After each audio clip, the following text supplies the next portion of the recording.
नमस्कार, मैं भारत सोपोरी कौशल सभा अम्बाला से। आज हम यहाँ पर सारी बिरादरी इकट्ठी होके जो कश्मीर में विदित हो रहा है, अल्पसंख्यक लोगों को चुन चुन के मारा जा रहा है, ये हमने पिछले 32 साल से हम देख रहे हैं, झेल रहे हैं। ये पीड़ा हमारे दिलों में है। एक बार फिर वही हालात कश्मीर में पैदा हुए जो 1990 में थे। हम सब की कोशिश है, हम सब लोगों ने धैर्य रखा है कि एक दिन हम फिर अपने उस जन्मभूमि में जाएंगे जहां हमारा जन्म हुआ है। सरकारों ने बहुत प्रयास करने की कोशिशें की, पर धरातल में कुछ ऐसा दिख नहीं रहा। अब एक बार फिर वैसी ही सिचुएशन हुई है, जिसके लिए हम बहुत क्रोधित भी हैं, बहुत दुख भी है। मैं कौशल सभा अम्बाला की ओर से इन घटनाओं को दोबारा ना होने की प्रार्थना करता हूं, और हम यही उम्मीद करते हैं कि सरकार इसका संज्ञान ले। बहुत सारी बातें हैं जिनके बारे में हम सोचते हैं। इस विषय में हम आगे भी बात करेंगे। हम इस समय कौशल सभा अम्बाला के प्रांगण में मौजूद हैं। आइए हम बात करते हैं कौशल सभा अम्बाला के प्रधान जी श्री अशोक कुमार वातल साहब से और कौशल सभा अम्बाला के सेक्रेटरी राजेंद्र काव जी। आइए हम इनसे बात करते हैं, जानते हैं ये दुख और पीड़ा हम सब के लिए कितनी मुश्किल है, हम सब के लिए और उन परिवारों के लिए जिन परिवारों ने अपने खोए हैं। अचानक एक ऐसी सिचुएशन हुई जिस सिचुएशन के बारे में हम सब लोग दुखी हैं। बात करते हैं वातल साहब से। नमस्कार। जैसा आपने बताया कि आज यहाँ पे हम लोग इसलिए इकट्ठे हुए हैं क्योंकि पिछले 1 महीने से, यूँ तो सालों से काम चल रहा है, लेकिन पिछले 1 महीने से कश्मीर के अंदर जो वहाँ की माइनॉरिटीज़ हैं उनको चुन चुन के मारा जा रहा है। उसमें आक्रोश है। आक्रोश इसलिए है कि 90 के दशक में, अब करीब करीब हम 30 साल से ज़्यादा हुए हैं, अभी हम लोग प्रॉपरली सेटल नहीं हुए हैं, और जो हमारे बाकी बिरादरी के लोग वहाँ पे रह रहे हैं, जिन्होंने किन्हीं कारणों से जो अपने घरों में ही रहे, वहाँ पे जो अपनी ज़िंदगी बसर कर रहे हैं, उनके साथ जो अभी नाइंसाफ़ी हो रही है, जो ह्यूमैनिटेरियन लेवल पे, जो इंसानियत के नाते, जो कोई मज़हब में ऐसा नहीं है कि किसी बेगुनाह आदमी को, किसी निहत्ते आदमी को, ऐसे आदमी को मारा जाए, ये बहुत ही दुखद घटना है। हम इसकी बर्दाश्त करते हैं और उनके प्रति अपने श्रद्धासुमन अर्पित करते हैं जो हाल ही में जाँ बहक हो गए, जिनकी जान ली गई। बल्कि आज हम देख रहे हैं कि पिछले कई दिनों से कश्मीर वैली के अंदर हमारे सिख भाइयों ने, हमारे मुसलमान भाइयों ने, हमारे जो बाकी बिरादरी के लोग हैं वहाँ पे, उन्होंने वहाँ पे रोज़ एहतजाज करते हैं वो लोग इसलिए कि बेगुनाहों का कत्ल हो रहा है, बेगुनाहों को मारा जा रहा है, निहत्तों को मारा जा रहा है। उन लोगों को जिनको किसी से कोई लेना देना नहीं, किसी ज़मीन का कोई झगड़ा नहीं, किसी के साथ दुश्मनी नहीं, बल्कि वहाँ के जो लोकल लोग हैं, जो कश्मीरियत में बिलीव करते हैं, जो कश्मीरियत को समझते हैं, जो वहाँ के सूफीज़म को समझते हैं, वो भी अंदर से आहत हैं और दुखी हैं कि ऐसा क्यों हो रहा है। और ये सब उनके प्रोटेस्ट से, उनके जो उन्होंने अपने वक्तव्य दिए हैं, जो प्रोटेस्ट किया, उससे अयां हो जाता है। आज भी दिल्ली में जो हमारी कश्मीरी संस्थाएं हैं, जो लोग वहाँ रहते हैं भाई लोग, उन्होंने वहाँ भी जंतर मंतर में प्रोटेस्ट किया। हमारे साथ इस समय कौशल सभा अम्बाला के जनरल सेक्रेटरी राजेंद्र काव जी भी है। राजेंद्र काव जी, आप यहाँ पे आ जाएं।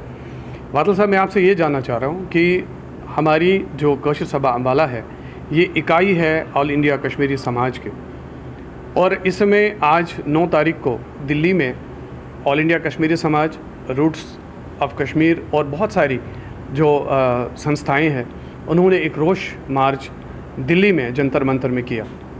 उसी की कड़ी में कौशल सभा अम्बाला इस समय उनके साथ कौशल सभा अम्बाला की ओर से ये रोष प्रकट करने का समय है कि जिन लोगों को चुन चुन के कश्मीर में मारा जा रहा है, उनका भी उतना ही अधिकार है जितना कि वहाँ के लोगों का है। और ख़ास करके ये जो शिक्षक और शिक्षिका थी, वो वहाँ के ही लोगों को और वहाँ के लोगों के बच्चों को पढ़ा रहे थे।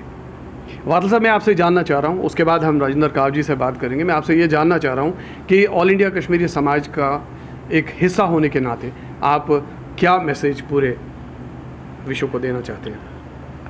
ऑल इंडिया कश्मीरी समाज जो कि एक अम्ब्रेला ऑर्गेनाइजेशन है, पूरे इंडिया में जितने एफिलिएट्स हैं, करीब करीब 42 एफिलिएट्स हैं, और उनके काफ़ी लाइफ मेंबर भी हैं। उनकी तरफ से यही संदेश हम देना चाहते हैं, उनके बिहाफ पे देना चाहते हैं। हालांकि उनका मतलब हमारी संस्था का दिल्ली में जो दिल्ली की संस्थाएं हैं, कश्मीर समिति Delhi, GKPD, roots in Kashmir, सम्मुत वगैरह जितने भी ऑर्गेनाइजेशन दिल्ली में, उनका आज प्रोटेस्ट चल रहा है दिल्ली में जंतर मंतर पे। लेकिन ऑल इंडिया कश्मीर समाज की भी यही कामना है कि यही इच्छा है कि जो हमारा जेनोसाइड है वो बंद होना चाहिए, और जो हमारा रिहैबिलिटेशन है वो हम सरकार से यही दरख्वास्त करते हैं कि हमारा जो रिहैबिलिटेशन है वो सिक्योर्ड कंडीशंस के अंदर होना चाहिए। और जो हमारे वहाँ पे जो रेजिडुअल कश्मीरी पंडित्स हैं या जो माइनॉरिटीज़ हैं इंक्लूडिंग सिख्स, और जो वहाँ पे माइग्रेंट जो PM पैकेज के अंदर एम्प्लॉइज़ हैं, उनकी सुरक्षा बढ़ाई जाए और ऐसा माहौल क्रिएट किया जाए, ऐसे इक़दाम लिए जाएं ताकि अगर हम लोग बाइज़्ज़त और इत्मीनान के साथ अपने कश्मीर को लौट करके वहाँ पे सेटल हो जाएं। वातल साहब, बहुत बहुत धन्यवाद आपका। बात करते हैं राजेंद्र काव जी से, और राजेंद्र काव जी से भी यही पूछते हैं कि उनके मन के अंदर इस समय क्या चल रहा है। जैसे हम सब कश्मीरी पंडितों का, मैं ये कहूँ कि कश्मीरी हिंदूज़ का इस समय जिस दौर से हम गुज़र रहे हैं, राजेंद्र काव जी कौशल सभा अम्बाला और हमारी सारी यहाँ की बिरादरी के लिए तत्पर रहते हैं, हर कोई कार्य करते हैं। राजेंद्र काव जी, हमारे ऑनरेबल प्रेसिडेंट साहब ने सारा कुछ बता दिया। मैं उन भाइयों से ये कहना चाहता हूँ कि आपके लिए वो शिक्षक थे, आपको वो पढ़ा रहे थे, वो लेडी जो एक माँ बाप के बिना उसको खर्चा उठा रही थी, आपने उसको मारा। आपने उसको नहीं मारा, आपने उस बच्ची को मारा जो पढ़ रही थी। और आपको ये बता रहा हूँ, आप तो बड़े बुद्धिमान हो, मगर ये चीज़ आपके लिए भी ठीक नहीं है। और हम तो निकले हैं, हम जैसे तैसे कर लेंगे, हमारी कौम पढ़ी है, हम आपको भी पढ़ाना चाहते थे, हम आपको शिक्षक भेज रहे हैं, हम आपके लिए कह रहे हैं कि आप भी हमारी तरह, मगर ये आप लोगों के लिए भी ठीक नहीं है, ये किसी समाज के लिए ठीक नहीं है जो आप कर रहे हो। जो हमारी सरकार है वहाँ पे, उनके द्वारा कड़े कदम उठाए जाएं और सख्त कदम उठाए जाएं ताकि ये दोबारा ऐसी घटना ना हो। और ख़ास करके जो वहाँ पे PM पैकेज के अंदर लोग रहते हैं, जो लोग 1990 से वहाँ रह रहे हैं या उससे पहले भी रह रहे थे, उनकी सिक्योरिटी, सेफ्टी, जो वहाँ पे हमारे सिख भाई रहते हैं, इवन जो हमारे मुसलमान भाई रहते हैं, सबकी वहाँ पे सुरक्षा सुनिश्चित करें।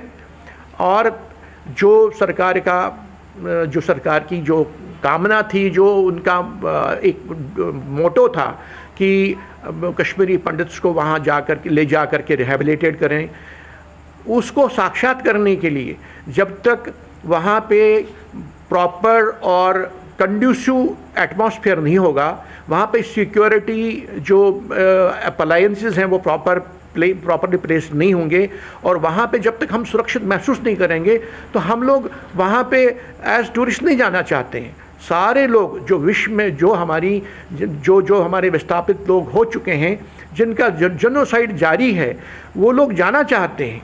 हम अपनी जो मातृभूमि है, हम जहाँ हमने जन्म लिया है, हम उसी के अंदर रह करके मरना भी चाहते हैं, वहीं अपना खाक भी होना चाहते हैं, वहीं उस मिट्टी के साथ मिल जाना चाहते हैं। लेकिन वैसी कंडीशन में जब हम वहाँ पे हम लोग सुरक्षित रहें, और ये सब दायित्व और सब काम हम निवेदन करते हैं वहाँ की शासन और प्रशासन से और भारत सरकार से कि हम लोगों का क्या गुनाह है, हम लोगों ने कौन से पाप किए हैं कि हम लोग वहाँ पे मतलब दोबारा हमारा रिहेबिलिटेशन पॉसिबल नहीं हो रहा है। जबकि सरकार ने कुछ कदम ऐसे भी उठाए हैं जो काफ़ी प्रोत्साहित करने वाले थे, लेकिन अब जैसे हाल ही में जैसे हालात हो रहे हैं, एक स्कूल के अंदर जा कर के नाम पूछ करके, आइडेंटिटी पूछ करके कत्ल किया जा रहा है, ये कम से कम बंद हो। और हम ये कामना करते और प्रार्थना करते हैं जो हमारे मित्र भाई वहाँ पे रहते हैं, जो जब तक वो सड़क पर नहीं आएंगे, कि इंसानियत का कत्ल नहीं होना चाहिए, निर्दोष लोगों को नहीं मारना चाहिए। उसमें ये नहीं कि हिंदू मारे गए, उसमें सिख भी मारे गए, उसमें मुसलमान भी मारे जाते हैं। तो ये जब तक वहाँ के लोकल लोग सड़क पर नहीं आते हैं, जब इस इंसानियत के बारे में सोचेंगे नहीं, तब तक इसका समाधान नहीं हो सकता है। सरकार तो अपनी लेवल पे करना ही, सरकार को अपनी लेवल पे करना ही करना है, लेकिन जो वहाँ की हमारे जो भाई लोग हैं, हमारे जो वहाँ पे हमारे जो हितैषी लोग हैं, जो चाहते हैं कि कश्मीर में सूफीज़म और कश्मीर बरकरार रहे, उनको भी इस चीज़ के लिए आगे आना होगा। और हम यही कामना करते हैं कि जिस तरह से पहले हमारे 90 से पहले जैसे हालात थे, जैसे हम लोग साथ में खाना खाते थे, जैसे हम लोग उठते बैठते थे, पढ़ते थे, जैसे हम लोग एक दूसरे का दुख दर्द में शामिल होते थे, सहते थे, दिलासा देते थे, हम प्रार्थना करेंगे, हम कामना करेंगे, हम दुआ करेंगे कि वो समय दोबारा आ जाए। और ये जो इसमें जो एलिमेंट्स आए हैं, जो इंतशार पसंद अंसर आए हैं, उनका ऊपर वाला उनको सद्बुद्धि दे, उनको ऐसा मतलब उनके मन में ऐसा रहम डाले कि ऐसा इंसानियत का कत्ल ना करें। इन्हीं शब्दों के साथ मैं अपने वाणी को विराम देता हूँ। जय हिंद। हम हर वक्त भगवान से काम आपको सद्बुद्धि दे, और मेरे जो शहीद हुए हैं, जो हमारे उनका भगवान उनके फैमिलीज़ को रक्षा करे। बाकी हमारे जो आदरणीय प्रधान जी, उन्होंने सारा कुछ बता दिया। धन्यवाद जी। एक बार मैं फिर कौशल सभा अम्बाला की ओर से, प्रधान जी की ओर से, सेक्रेटरी साहब की ओर से कंडेमन करता हूँ इस एक्ट को, और सरकार को इसको बहुत सीरियसली लेना चाहिए, ताकि जो हमारा संविधान है, जो संविधान ने हमें अधिकार दिए हैं, और वो अधिकार हम सबको मिले। कौशल सभा अम्बाला की ओर से मैं भारत सोपोरी बहुत बहुत धन्यवाद। Thank you so much.